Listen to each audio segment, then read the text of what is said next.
শিরিক হলো মস্ত বড় গুনাহ, আর শিরিক হলো সবথেকে বড় জুলুম।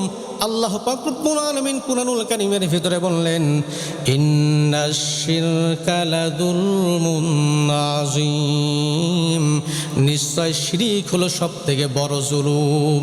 এই জন্য আমার বন্ধুগণ, শিরিক করা যাবে না। শিরিক হলো মস্ত বড় গুনাহ। আমার বন্ধুগণের জন্য আমরা অনেকেই মাজারে যাই, অনেকেই মাজারে গিয়ে আমার বন্ধুগণ মাজার থেকে সন্তান চাই, মাজার থেকে বাচ্চা চাই, এরপরে মাজারে গিয়ে আমার বন্ধুগণ সেজদায় পড়ে থাকি। এটা হলো সবথেকে বড় মস্ত বড় শিরিক।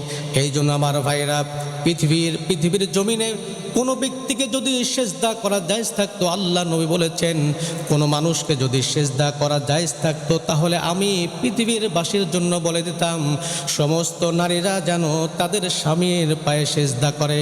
যেহেতু সেজদা করা জায়েজ নেই, এই জন্য আমার বন্ধুগণ, সেজদা পাওয়ার মালিক মানুষ না, সেজদা পাওয়ার মালিক একমাত্র মহান আল্লাহ পাক রব্বুল আলামিন। বলেন সুবহানাল্লাহ।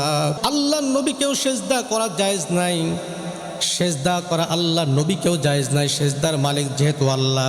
এ ব্যাপারে আমি আপনাদেরকে একটি ঘটনা শোনাচ্ছি, সেটা হলো, খেয়াল করেন।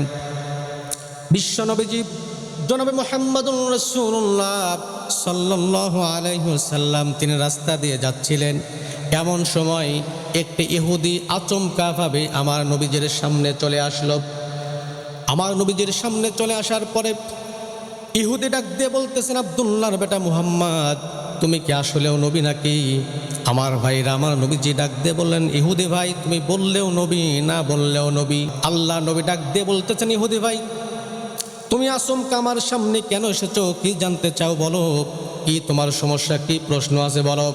এবার ইহুদি ডাক দিয়ে বললেন, ওগো আব্দুল্লাহর বেটা মুহাম্মদ, আপনি যদি সত্যিকার নবী হয়ে থাকেন, আপনি যদি সত্যিকারভাবে আল্লাহর রসুল হয়ে থাকেন, আপনি যদি সত্যিকারভাবে নবী হিসাবে যদি আপনি আগমন এই পৃথিবীর জমিনে করে থাকেন, তাহলে ওই যে দূরে একটা গাছ দেখা যাচ্ছে, ওই গাছটা যদি আমার সামনে আপনি নিয়ে আসতে পারেন, তাহলে আমি এই মুহূর্তে কালেমা পড়ে মুসলমান হয়ে যাব।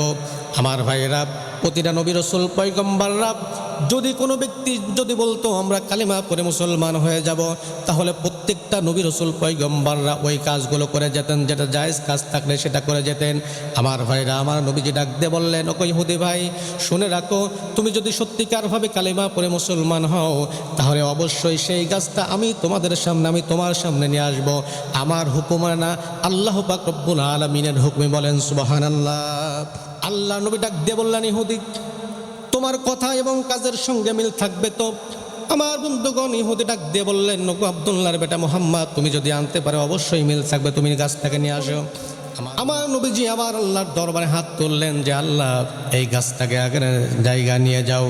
আমার ভাইরা, এই গাছটাকে আগের জায়গা নিয়ে যাওয়া হলো। আল্লাহ পাক রব্বুল আলামিন মুহূর্তের ভিতরে গাছটাকে আগের জায়গায় নিয়ে গেল।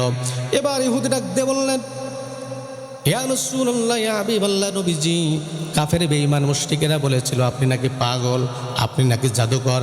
কাফের বেঈমান মুশরিকেরা বলেছিল আপনি নাকি উম্মাদ, আপনি নাকি পাগল। কিন্তু নবীজি, আপনার দরবারে আমি এসে যতটুকু জানতে পেরেছি, নবীজি, আপনি পাগল নয়, আপনি উম্মাদ নয়, আপনি হলেন আখিরি নবী, এটা আমার বিশ্বাস হয়ে গেছে।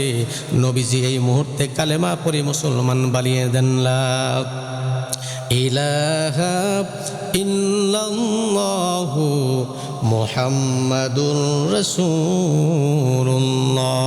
বলেন সাল্লাল্লাহু আলাইহি ওয়াসাল্লাম। আমার ভাইরা, এই জন্য নবীজির দোয়া কবুল হয়েছেন এমনভাবে। এবার ওই ইহুদি ডাক দিয়ে বললেন যে, নবীজি, যেহেতু কালেমা পড়ে মুসলমান হয়ে গিয়েছি, ইয়া রাসূলুল্লাহ, ইয়া হাবিবাল্লাহ, আপনাকে এই যে কাজগুলো আপনি করে দেখালেন, এটা আমার খুব ভালো লেগেছে। নবীজি, আপনি যদি অনুমতি দিতেন, আপনাকে একটা সিজদা দিয়ে দিতাম। জোরে বলেন নাউজুবিল্লাহ।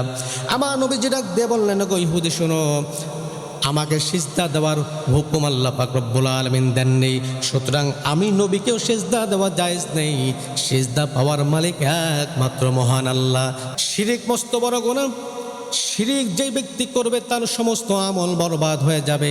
প্রিয় ভাইরা, নবীকেও সিজদা করা জায়েজ নেই, এই জন্য শিরিক করা যাবে না।